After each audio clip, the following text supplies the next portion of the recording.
सत के ज्योति जले जगमग लागे अंजोर। गुरु गदिया में सत के ज्योति जले जगमग लागे अंजोर। सबके निशानी सादा झंडा, हाँ सबके निशानी सादा झंडा लहरावे गली को। गुरु गदिया में सत के ज्योति जले जगमग लागे अंजोर। गुरु गदिया में सत के ज्योति जले जगमग लागे अंजोर।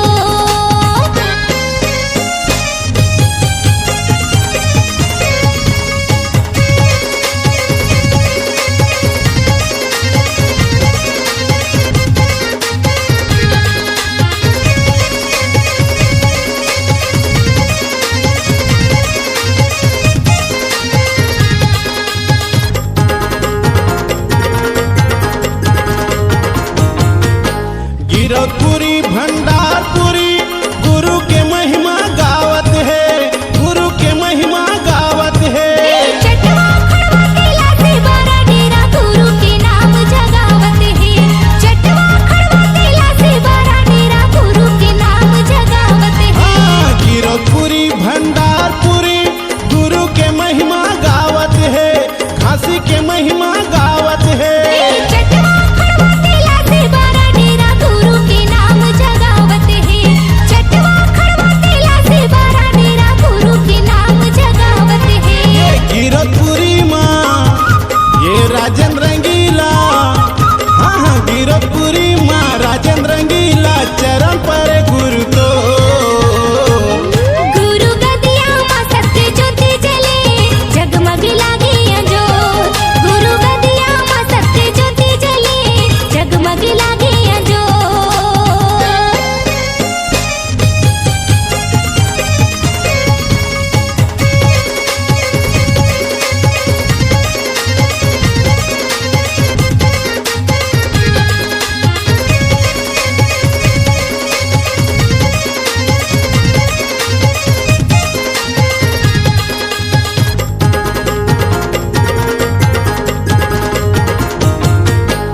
अमर टापू पहाड़ी धामा सत्य संदेशा सुनावत है, सत्य अलग जगावत है। चकरवाए अमर ताल माँ सत के मेला भरावत है।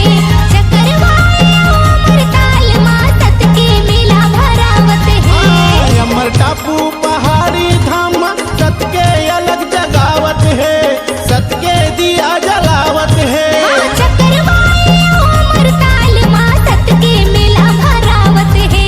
चकरवाए अमर ताल माँ सत के मेला भरावत है। बोरसरा धाम हाजी मिलन रंगीला, ले बोरसरा धाम मिलन रंगीला महिमा गावे गुरु तो। गुरु गदिया में सत के ज्योति जले जगमग लागे अंजोर।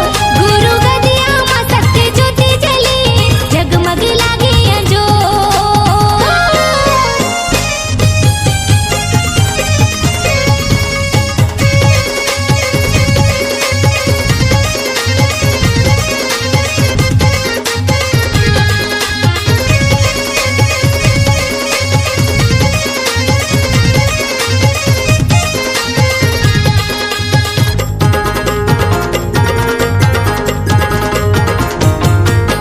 कुटेला धाम दलहा पहाड़ में सत्य अलग जगावत है, सत्य अंजोर बगरावत है। जाके देखो जी खबरी माँ गुरु मुक्ति के रास्ता बतावत है। जाके देखो जी खबरी माँ गुरु मुक्ति के रास्ता बतावत है। कुटेला धाम दलहा पहाड़ में सत्य अलग जगावत है, सत्य ज्ञान बगरावत है।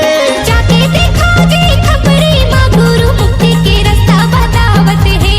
जाके देखो जी खबरी माँ गुरु मुक्ति के रास्ता बतावत है। गाये मधुरानी संग में राजन रंगीला, गाये मधुरानी संग में रंगीला दुनिया में होगे सो। गुरु गदिया में सत्य ज्योति जले जगमग लागे अंजोर। गुरु गदिया में सत्य ज्योति जले जगमग लागे अंजोर। सबके निशानी हाँ हाँ सादा झंडा।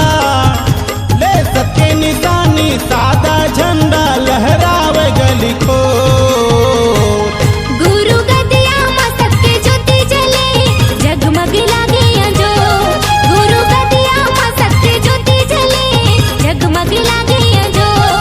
गुरु गदिया में सत्य दिया जले जगमग लागे अंजो। गुरु जगमग लागे अंजो। हाँ जगमग करे अंजो। बाबा जगमग लागे अंजो। जगमग लागे अंजो।